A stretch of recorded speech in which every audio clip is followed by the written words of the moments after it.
Good day. Today is the feast of the Transfiguration of Jesus.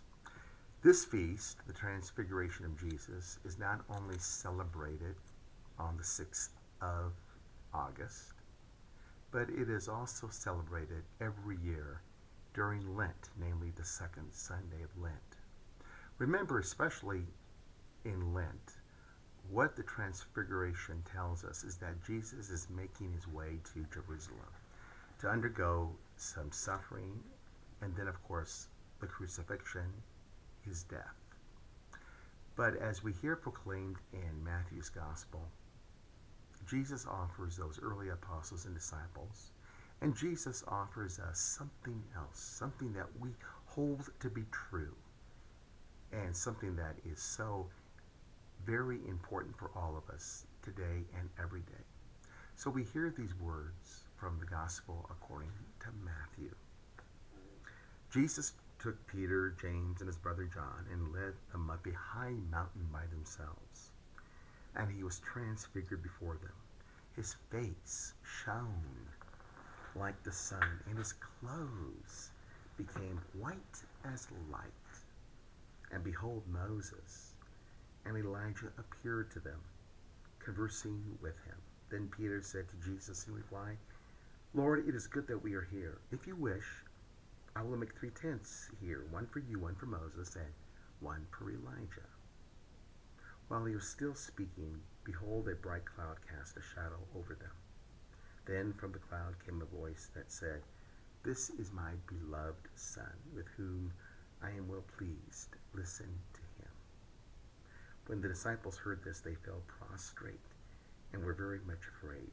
But Jesus came and touched them, saying, Rise and do not be afraid.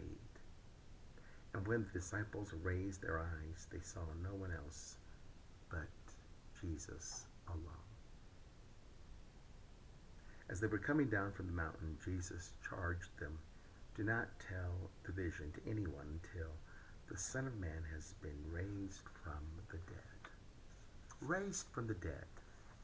Because what Jesus offers those early apostles and disciples, and what Jesus offers us today, is the prospect of resurrection.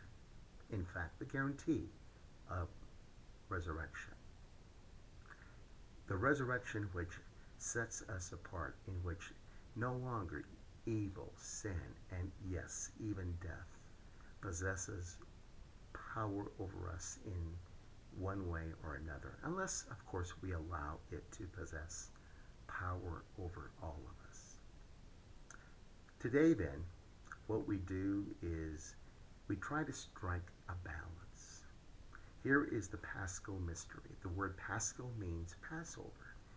Here is the Passover mystery, the suffering, the death, and the resurrection of Jesus. We are to strike a balance in our own faith life. The balance which assures us that yes, suffering and death is real, but what is likewise real is the resurrection. Oftentimes we kind of more or less play a lopsided kind of a game. Sometimes we emphasize the gloom and the doom in our lives. Sometimes we emphasize the joy and radiance that Jesus again presents.